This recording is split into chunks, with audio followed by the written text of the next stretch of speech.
Hampton Court, on the edge of London. Once the pleasure palace of Henry VIII, today it attracts almost 1 million tourists a year. That's the number one question. Where's the Royal Loo? It's one of Britain's biggest palaces, with 750 acres of remarkable grounds. You have to imagine Hampton Court as a deep dish lasagna, built up of layers of history. Amazing spaces and staff. Everything about this room says the power of the Tudors. Stuffed with history. Various officers were based here. One of them was a chap called Winston Churchill. And incredible discoveries. This is a moment I'm going to remember for the rest of my life. A palace packed with historic secrets, still full of life today. Mr. Darcy, eh? In this episode, we uncover the story of Henry VIII's secret son. Why not make him legitimate and put him on the throne? The garden team are busy planting thousands of bulbs for the biggest tulip festival in Britain. This is a big project for us. And we unearth an extraordinary relic from the archives. Family legend goes that this was the leather jerkin left by Charles I.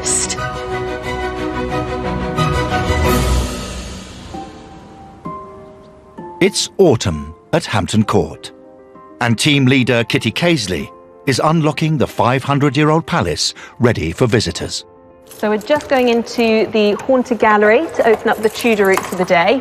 Lots of slightly stiff doors and difficult bits to get used to. Just turning on all the various hidden switches to get picture lights on. Opening up the palace, it's never quite as simple as you'd expect. Despite having worked here for over 7 years, I still, on a regular basis, find myself tripped up by forgetting a light switches down the corridor and not where you'd expect it to be. As many as 1,500 visitors pass through these rooms every day.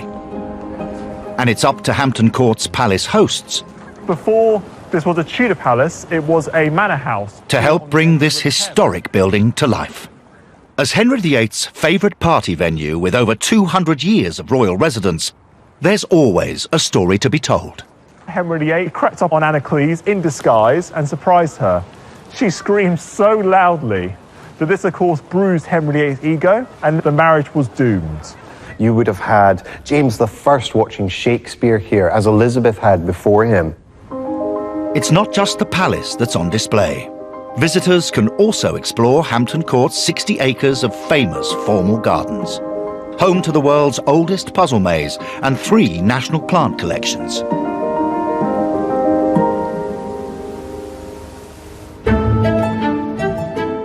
Out in the grounds, Head of Gardens Graham Dillamore is on his morning commute. So I've been walking this walk now for over 35 years, and it never ceases to amaze me to see Hampton Court looming up in front of me. Under the ground here, there are lots of different layers of history, and people often ask if this garden is from Charles I or Henry VIII, and I always answer them the same way by saying, well, you have to imagine Hampton Court as a kind of a deep dish lasagna. It's kind of built up of layers of history that are all stacked upon each other. Over the centuries, several royal residents have left their mark on the palace's grounds. Henry VIII had a vast orchard and deer park. Charles II created the Long Water. But perhaps the biggest botanical enthusiast was Queen Mary II, who brought to the palace one of the greatest tulip collections in the world. Inspired by Mary's legacy, Graham and his team are now preparing for a massive celebration of tulips, which will bloom here next spring. Our Tulip Festival is in its infancy. We're only in the 2nd year now, and we're still learning a little bit about what works in certain areas. It's so lovely to show the tulips, how they've developed over history and through time, but also display the really wide and rich range of colours that they all have. Because I think often people see them in petrol stations and you just see the normal standard cut flower tulips. And I think people are going to be overwhelmed by it all.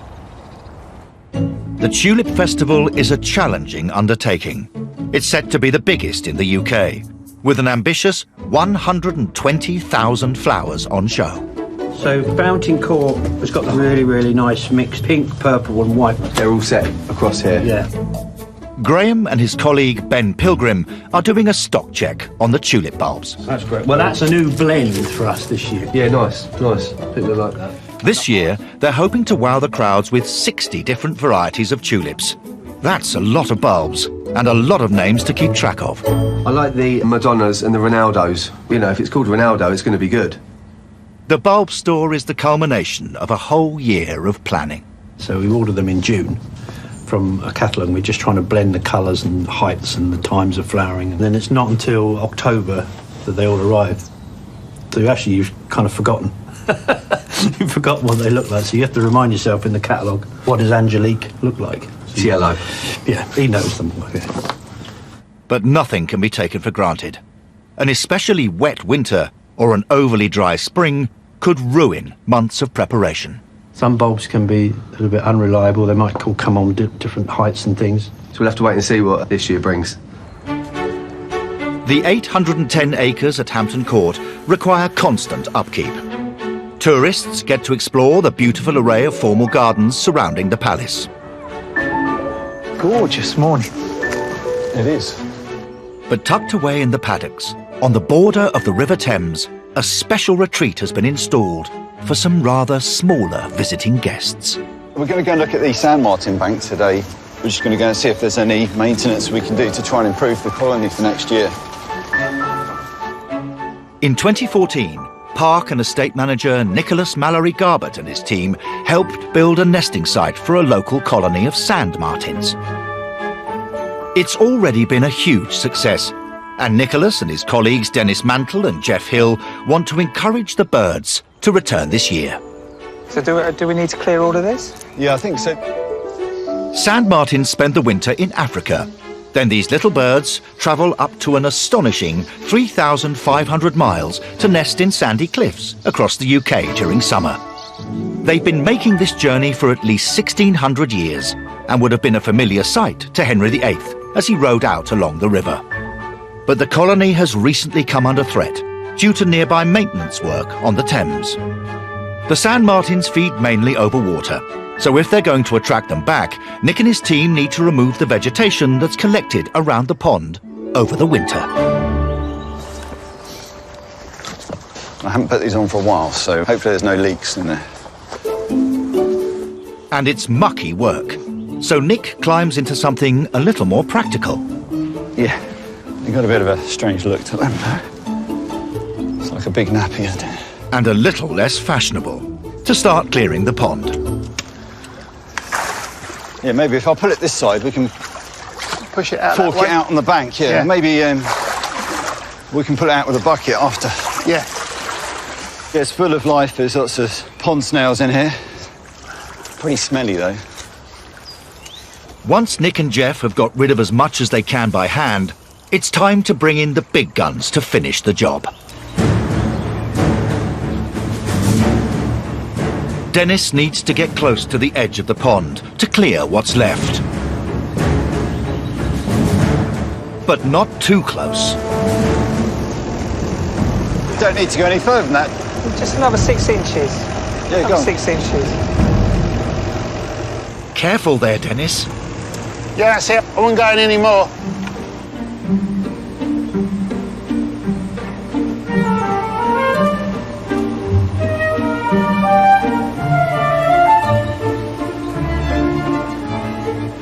Dennis and his precariously perched digger make light work of the job.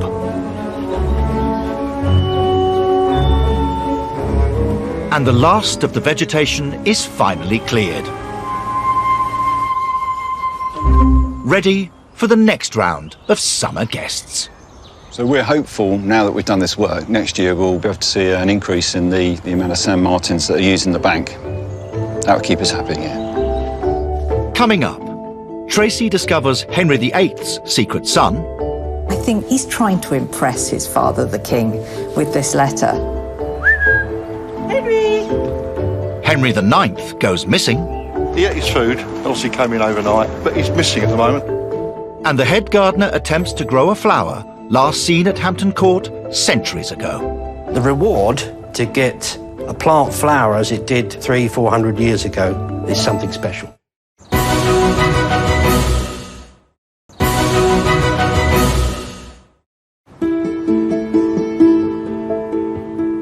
Hampton Court is famous for being Henry VIII's favourite palace, but it was originally built for someone else. He wasn't actually a member of the Tudors himself, but he was very pivotal to the creation of the very building we're standing in right now. And his name was Thomas Wolsey. Cardinal Wolsey was Henry VIII's chief advisor and the owner of Hampton Court. Known as the Other King, Wolsey carried out Henry's foreign affairs, managed his wars, and organised the famous Field of the Cloth of Gold, a lavish meeting to improve relations between Henry and the King of France. But another key responsibility was looking after one of Henry's most important secrets, his hidden son. In 1519, Bessie Blount, one of Catherine of Aragon's ladies-in-waiting, had an affair with Henry VIII and gave birth to a baby boy. He was named Henry Fitzroy, which means son of a king. The trouble was, though Henry was desperate for a son, Fitzroy was illegitimate. Historic Royal Palace's chief curator Tracy Borman is keen to discover more about this mysterious royal child. Her investigation leads to a panelled suite far away from the tourist trail at Hampton Court, known as the Wolsey Rooms. You can imagine the whispered conversations, the intrigue that was going on right here in these rooms. You can almost feel the history coming out of the walls. It was here that Cardinal Wolsey secretly managed the life of the young Henry Fitzroy. There was quite a lot of discretion employed by his father, the king, who entrusted his care, his upbringing and education to Cardinal Wolsey. But Henry VIII soon began acting like a doting parent, requesting regular updates on his son's progress. Henry was particularly concerned that his son couldn't speak Latin very well, and that may have been because Fitzroy was missing a couple of teeth. It was reported that Fitzroy is something inclined to lisp, but with the changing of his teeth, that fault may be amended. Over the years, the father-son relationship appears to have blossomed, and in 1525, when Fitzroy was just 6, Henry's illegitimate son was brought into the public eye. The king lavished him with titles, including the dukedoms of Somerset and Richmond, a move that instantly made him the highest-ranking noble in England. Tracy's come to the National Archives in Kew to look for evidence of just how close father and son were. These are the state papers of Henry VIII, so they're all the most important documents relating to the king. So I think it's rather touching that amongst these, there's a letter from his son. And here it is. I'm so excited to see this. I've never seen it before. The 7-year-old Fitzroy is writing a thank you letter to Henry VIII. I have received your most honourable and goodly New Year's gift, and give unto your said grace most loyal thanks for the same. The letter shows how much Fitzroy cared for his father. I think this bit's particularly lovely. Fitzroy writes that this letter is penned with mine own hand for a poor token.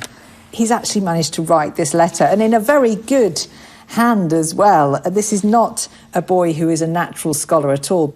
But also, I think what comes across quite strongly is he's trying to impress his father, the king, with this letter. His words reveal more than just an affectionate bond. What's really interesting is that he signs it Henry Richmond, so he's proudly displaying his new title of Duke of Richmond. This is all part of the king putting his illegitimate son on a very public stage. He's no longer a secret. He's parading him for the world to see, giving him honours and titles. It's clear from this that he has great plans for Fitzroy. When he wrote his heartfelt letter, little Fitzroy couldn't have known that he would one day come extraordinarily close to being England's future king.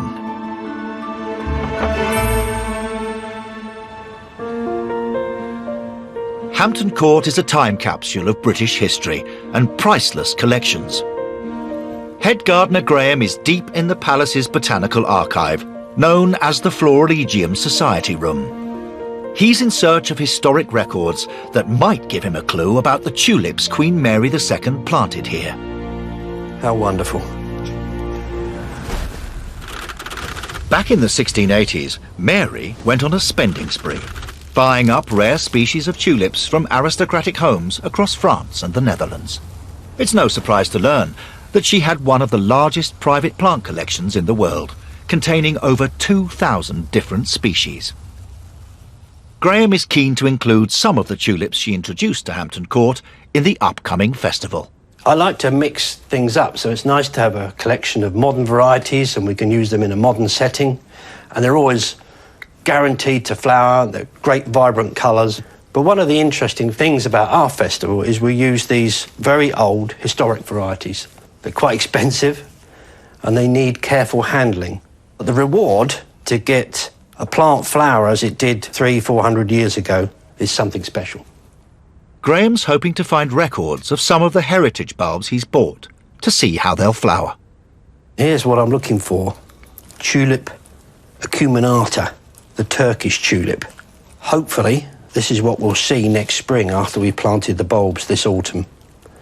Wonderful fringed and flaming flowers, quite delicate. And if we can get it looking like this out there in the orangery garden, I'll be very happy. Armed with fresh inspiration, Graham is heading back to the beds in Fountain Court. They will form the centrepiece of the Tulip Festival come springtime. His team has been planting bulbs for 10 days. Over 60,000 are in the ground so far. With another 60,000 to go, it's all hands on deck to get the rest planted before winter sets in. We'd plant about 11,000 bulbs today. We usually plant big beds like this with a team of about 4 or 5. It just makes it go a little bit quicker and it's less back-breaking on everyone if we can get it done quick. Steve's an old hand at this. It's very back-breaking, yes. You need to, stand up and stretch a little bit now and again. You know, at the end of the day, hot bath. Until the 1700s, tulips were so highly prized they would never be planted en masse. An exotic novelty reserved for royal gardens, each bulb would be individually placed like a jewel in a crown. Nowadays, it's about quantity as well as quality. So this blend that we've got here is a lilac, mauve and white blend. It's funny, isn't it, when you do tulips now in October, you have to have quite a big imagination of what the colour's going to be like in April. It seems a long way off. Henry! Come on in, Henry. Whilst Graham ploughs on with the planting, his colleague, Martin Einchcombe, is on a rather different mission altogether. We're going along glass houses here looking for Henry, our resident cat. He went a little bit AWOL yesterday afternoon. He ate his food, obviously came in overnight, but he's missing at the moment. Henry! Henry's been the palace cat for over 7 years. You couldn't want to live in a better place than here for a cat. Have all this estate to wander around. With an access all areas pass, there are plenty of places to hide. Henry, come on then. Want some breakfast? Henry, come on. Come on in. He's one of a long line of cats, all called Henry, to take up residence on this royal estate. This particular Henry is known as Henry IX. But back in the 1500s, there nearly was a real Henry IX here at Hampton Court. He was the secret son of Henry VIII and was called Henry Fitzroy. As Fitzroy grew up, his father lavished more and more attention on him. He was given his own household, 245 staff, and around £4 million a year in today's money. Chief Curator Tracy Borman takes up his story. Fitzroy was really a chip off the old block. He was sporty, he was very musical, very charismatic. Fitzroy often deputised for the king, his father, at the great occasions of court, and even on one occasion, meeting the King of France himself, an indication of just how high in Henry's favour he was. By this time, Henry VIII had 2 daughters. His first marriage had produced Mary, but in Henry's eyes his divorce from her mother, Catherine of Aragon, rendered her illegitimate too. Henry's second marriage to Anne Boleyn had resulted in Elizabeth, but as a woman she wasn't seen as a good option to inherit the throne either. The king was now behaving as if his son Fitzroy might actually be his chosen heir. Well, we know that Henry VIII was considering it because we have the reports of ambassadors in his court, and one of them writes that Henry had certainly intended to make Fitzroy his successor. Another ambassador agreed, observing that the king's determination was that the succession should go to his illegitimate son. The idea of putting an illegitimate son on the throne was deeply unconventional. But stranger things had happened during the king's reign. Well, Henry had already proven that he was a man who just made his own rules. He'd overturned the religious establishment, broken from Rome, so that he could marry Anne Boleyn. So why shouldn't he just do the same again? He had a son, why not make him legitimate and put him on the throne? Maybe he could just pull it off. But a twist of fate was to snatch the dream away from Fitzroy and his father. At the beginning of July 1536, there were reports that Fitzroy was seriously ill. He was said to be in a state of rapid consumption, which meant tuberculosis. He hadn't been seen in public for a month, and by the end of July, he was dead, aged just 17. Henry VIII must have been devastated. He'd adored Fitzroy, and for him, there was nothing worse than losing a son. This was a huge blow for the king, and he now once again faced the prospect of having no male heir. I think we can tell how anxious Henry now was about that by the way he dealt with Fitzroy's burial, and we have a report of this. After being dead 8 days, Fitzroy has been secretly carried in a wagon covered with straw without any company except 2 persons clothed in green who followed at a distance into Norfolk. Well, I think this seems very odd. This is the king's son and he's being just quietly taken away for burial. But that was deliberate because Henry knew that Fitzroy's death threw everything into uncertainty, so he wanted it done quietly. Henry must have felt inconsolable. He was unaware, however, this was to be a key turning point in history. He didn't know that in just over a year he would have a healthy, living son. And we can only wonder what might have happened if Fitzroy had survived and gone on to be king.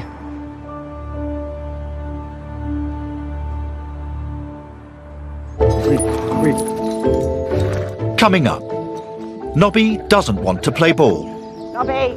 The thing of it is, he can be a bit grumpy sometimes. And a captive king risks his life to flee from Hampton Court. They despised the king, and they would take great delight in attacking him should they find him escaping.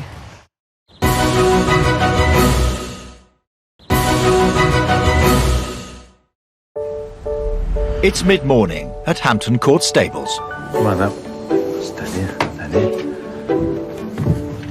And today there's an important farming job to be done by one of the larger members of the palace team, Shire horse Nobby. He's got to prepare the land for sowing, using a metal harrow with the help of head groom Tom. Good for him, it's good for the land, keep the land aerated a bit. The Shire's connection to Hampton Court dates back to the 1500s, when Henry VIII wanted to breed the perfect horse for battle. Being so strong, they soon became a familiar sight on British farms. But with fewer than 3,000 left in the whole country today, shires are now deemed at risk. The team at Home Park are part of the last herd of working shire horses in London. We use them still for a lot of conservation work. We do, of course, carriage rides in the palace gardens. People love the shire horse, of course. They have a lovely nature. Nobby's one of the more experienced shires here. We stand. We. And is normally a gentle giant. Come here. Get that. But today, he doesn't seem to want to play ball. It's hard work manoeuvring a stubborn shire that weighs almost a ton. Hold on, Tom. I want to hook the tree. Okay, just hung him up again. Yeah. That'll be it. Head coachman Ed McDowell knows all his animals very well. Nobby is a character, you know. The thing of it is, he can be a bit grumpy sometimes, but he's usually good because he's an old boy, he knows the job. I'm not sure why he's playing up. Seems like today just isn't Nobby's day. Easy, easy, breathe, easy. Like us, they have good days and bad days. Some days they get out of bed the wrong side, same as we do. Good boy. After a rocky start, Nobby eventually consents to pulling the harrow. He's a good lad, yeah. Usually. The stables are located in Home Park, which occupies part of Hampton Court's 750 acres of parkland. It's home to ancient trees, rare plants, and herds of fallow and red deer. 500 years ago, deer hunting in the grounds was a favourite pastime for kings and queens, like Henry VIII and Elizabeth I. The antlers were kept as trophies and proudly displayed at the palace. Eventually, King William III gave them a special space of their own, known as the Horn Room. Today, Preventative Conservation Supervisor Kerin Harris is checking up on these spiky specimens. We look at these antlers about once every 1 to 2 years, and we carry out a condition check. And then we do a surface clean of them because they get quite dusty. Amongst all the trophies, there's a truly whopping pair. These enormous antlers are thousands of years old. Originally belonging to a giant elk, they became a present for Charles II in the 1600s. It was found in a bog in Ireland, and because of their age and because of their size, these elk antlers are possibly one of the oldest things on display at Hampton Court. Being so valuable, the antlers require very careful handling. We had to take these down a few years ago, and this was a 4-person job with 2 scaffolding and a bag underneath just in case it was dropped. It's up to Kerin to make sure the antlers remain free of dust, which could eventually damage them. I'm using a hog's hairbrush, so it's nice and stiff, but it's not going to scratch the surface at all. This set is definitely the most impressive. Yeah. You can just imagine him roaming the moors in Ireland. For centuries, kings and queens used Hampton Court to display their wealth and show off their impeccable taste. None more so than Charles I. By the mid-1600s, over 100 years after Henry VIII walked these corridors, Hampton Court had become Charles's pleasure palace. He stuffed it to the rafters with priceless objects. He's collecting art, he's spending a fortune on buying up paintings and different pieces from all over the world. But all this culture came with a price tag. Charles's lavish spending was starting to put people's backs up. Charles doesn't know it yet, but he's actually surrounded by enemies, and Parliament are fed up of giving the king money. Parliament have had enough. Relations between Parliament and the king went from bad to worse, eventually descending into outright civil war in 1642. Parliamentarians fought royalists in several bloody battles. But the most pivotal moment came one foggy morning on the 14th of June 1645 at the Battle of Naseby, where Charles's royalist forces were met by Sir Thomas Fairfax and his army of parliamentarians.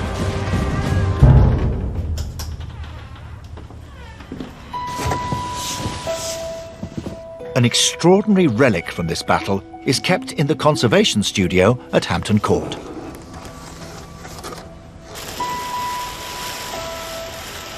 So this is made of cow leather, right? Yeah, that's right. Today, Royal Dress Collection curator Alary Lynn and curator Libby Thompson are doing a condition check on this very special garment. So I think sort of a few layers sort of stuck and then stitched together. That's typical for these sorts of jerkins. You can really feel how thick it is. There you go. Okay. And then if you let that hang. Known as a buff jerkin, clothing like this was worn whilst out riding and under armour during the Civil War. But what makes this one so special is who it belonged to. Family legend goes that this was the leather jerkin left by Charles I after the Battle of Naseby. It's quite clearly a practical military object.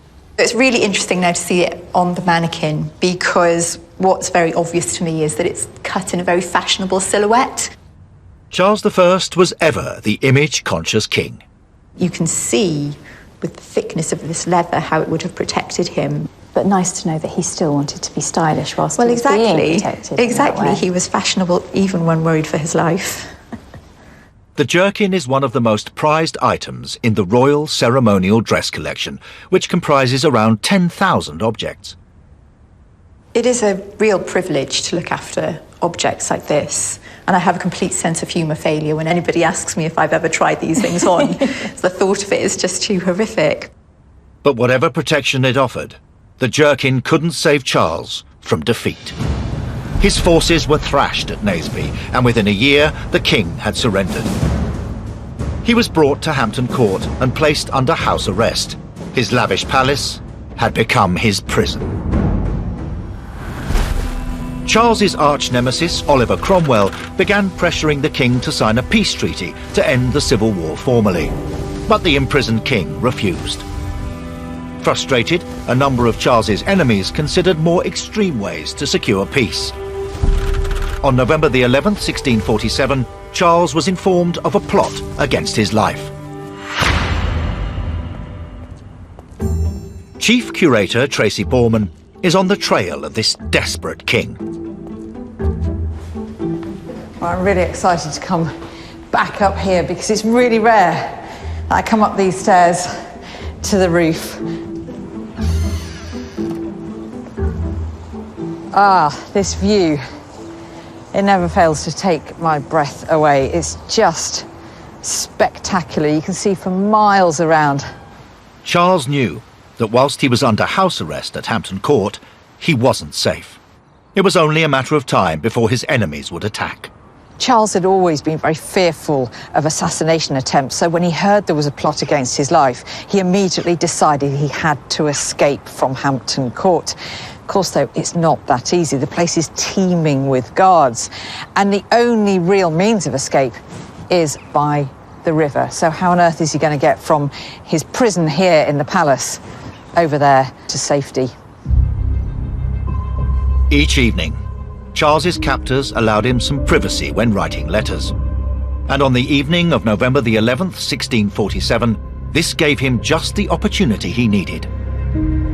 Around 6 p.m., along with an accomplice, Charles gathered his belongings and fled into the palace garden. The accounts say he escaped through a private door through into the park. Accounts describe a cloak and dagger scene of Charles dressed in disguise, seemingly taking every possible precaution. But it does all sound a little bit farcical, because rather than a kind of James Bond-style escape, he brings his history books with him. He drops one of them on the way, and so it all descends into the ridiculous, I'm afraid. But it's easy, because of that, to lose sight of just how much danger Charles was in. The palace was teeming with guards, members of Cromwell's army. They despised the king, and they would take great delight in attacking him should they find him escaping. Successfully dodging the guards, Charles gets across the gardens unscathed. But he's not home and dry yet.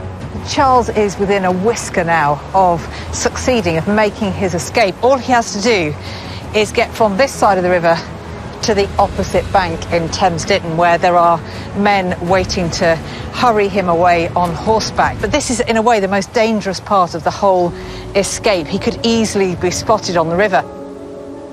But making it safely across the open water wasn't all the king had to worry about.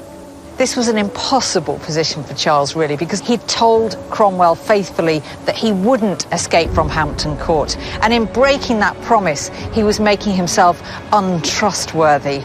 Well, if he lost the trust of the nation, he might as well give up his throne. Despite the risks, Charles boarded his getaway vessel. With a thrust of oars, Charles's escape from Hampton Court was complete.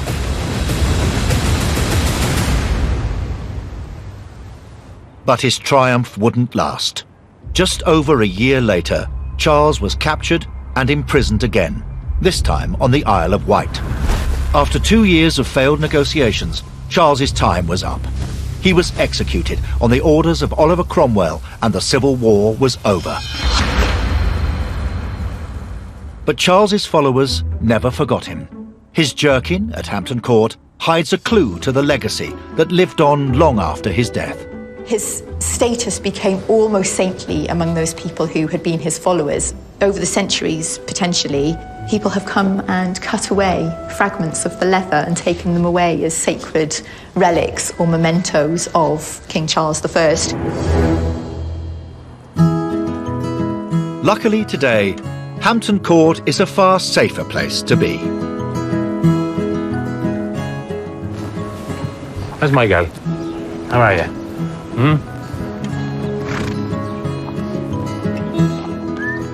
A mile away at the stables, Ed and Tom are busy loading up equipment and horses to take to the west front lawn for a spot of work. Right, go on then, lad. But someone is missing. Shire horse Nobby.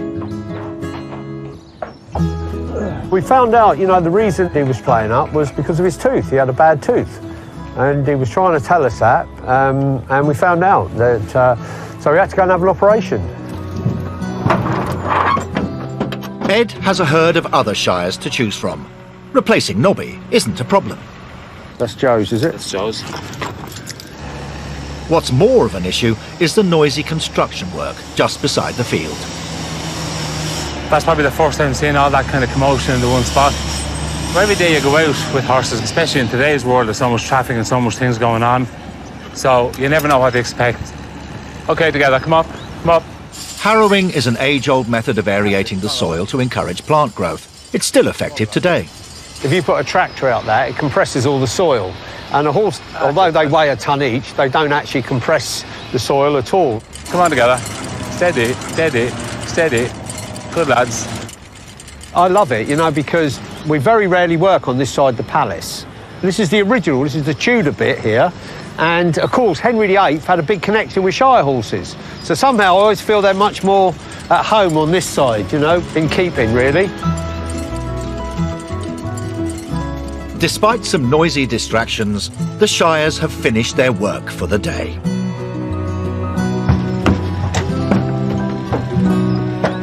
So it's back to the stables for a bucket and a brush.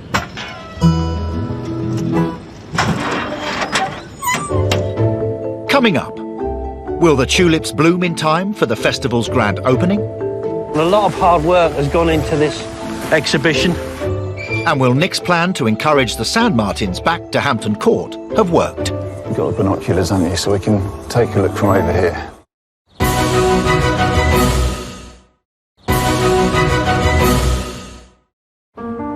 It's May, and after nearly a year, the largest tulip festival in the country is now ready to open to the public.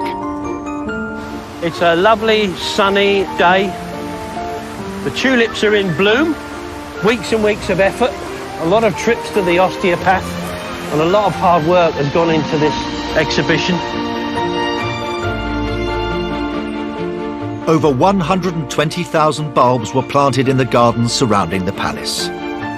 The displays now on show are a feast for the eyes.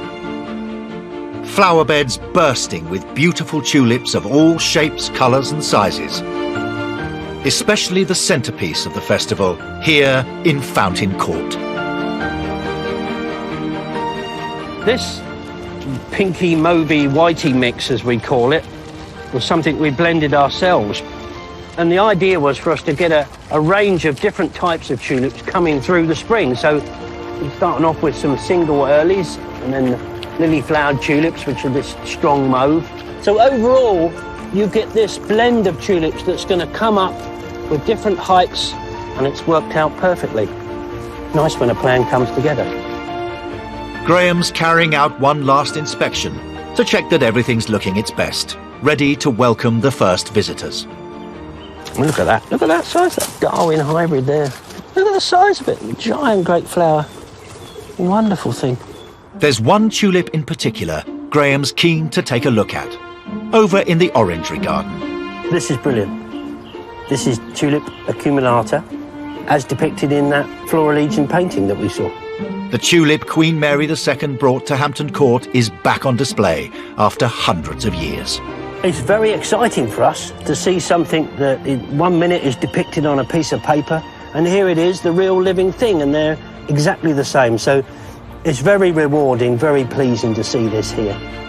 The massive task of planting more bulbs than ever before has been a huge success for Graham and his team. Everything's flowered as it should. Some things have come a little bit early, some things are going to be a little bit later. But that's plants for you, you never can tell. But I think standing here on a lovely spring morning, ready for our Tulip Festival to open, I don't think I'd rather be in any other place. Visitors can now finally get to enjoy the beautiful blooms on display. And a few miles away in the palace grounds, Park and Estate Manager Nicholas Mallory Garbett and his colleague Dennis Mantle are about to find out if some other visitors have arrived all the way from Africa. So you'll probably just stick to the edge of the field here just to keep a bit of distance. They've come to check on the Sand Martin Bank. You've got the binoculars, haven't you, so we can take a look from over here. And see if all their hard work from the autumn has paid off. So since we've done the work to clear that vegetation, the hope is that they'll be using kind of the spread right across the nest holes there. That's brilliant. A real hive of activity. They're nattering away though, aren't they? Look at that. Yeah, I can see a number of birds flying in and out, and they look to be carrying some bedding material, so some grass that they've probably collected from the field. That's fantastic, yeah. Well worth doing the clearing work. Yeah. It's a great result for the team. It's part of their overall aim in looking after Hampton Court's special 750 acres of parkland. You've got your historical aspects where you've got the building, you've got all those artefacts that we're trying to preserve, but we're also looking after this living landscape. So we've got a duty to ensure that we look after the historical features of the park and this biodiverse landscape for the future. Next time, a future queen fears for her life. You can still absolutely sense Elizabeth's terror. The Shires are put to the test. I don't know what he's going to do. Steady, easy. And Hampton Court remembers the heroes of World War I. He may have thought, will I see my family again?